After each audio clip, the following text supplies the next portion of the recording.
የእግዚአብሔር ጀነራል ፖል ኢንቼ አስደናቂ የአገልግሎት ታሪክ። በዘመናችን በአፍሪካ ከሚታወቁት የእግዚአብሔር ጀነራሎችና የወንጌል አገልጋዮች ውስጥ ዋነኛው ነው ፖል ኢንቼ። ፖል ኢንቼ ዱናሚስ ኢንተርናሽናል ጎስፕል ሴንተር ወይም ዘ ግሎሪ ዶም የተሰኘውን ቤተ ምዕመን መሪና መጋቢ ነው። ፖል ኢንቼ በሙያው ዶክተር ይሁን እንጂ የወንጌል ጥሪ ወደ ሕይወቱ ሲመጣ ምንም ወደ ኋላ አላለም ነበር። ፖል ኢንቼ የዓለማችን ትልቁ ጉባኤና ቤተ ምዕመን መጋቢ ከመሆኑ በፊት ለ1 ዓመት ከግማሽ ለሚሆን ጊዜ ከባለቤቱ ቤኪ ኢንቼ ጋር በመሆን ከማለዳ እስከ 2 ሰዓት እስከ ምሽቱ 4 ሰዓት ያለማቋረጥ ይጾሙና ይጸልዩ ነበር።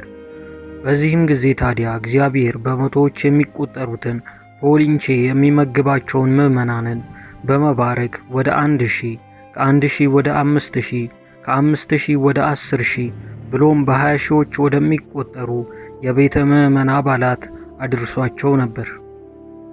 ነገር ግን ፖል ኢንቼ ለባለቤቱ እንዲህ አለ። 1 ዓመት ከግማሽ ገደማ የሚሆነውን ጊዜ ያለማቋረጥ በጾምና በጸሎት አሳልፈናል።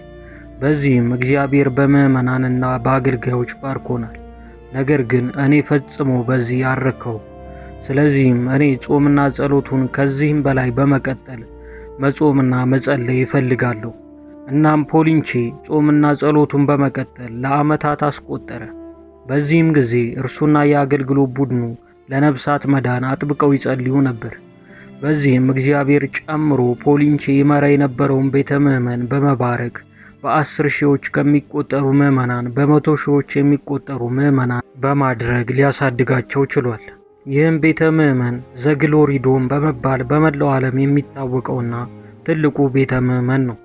ፖል ኢንቼ የተሳካለት የሕክምና ዶክተር ቢሆንም ለወንጌል አገልግሎት ጥሎ የተነሳ በጸሎትና ጾም ላይ ከፍተኛ ትኩረት የሚሰጥ በቅድስናና ለክርስቶስ በመኖር ላይ ትኩረት ሰጥቶ የሚሰብክና የሚያስተምር በመላው ዓለም ተዘዋውሮ ያገለገልና ትልቅ ሕንፃ ከመገንባት በፊት ትልቅ ሰው ሁን በሚለው ንግግሩ የሚታወቅ በአፍሪካና በመላው ዓለም ተጽዕኖ የናኘ ታላቅ የእግዚአብሔር ጀነራል ነው።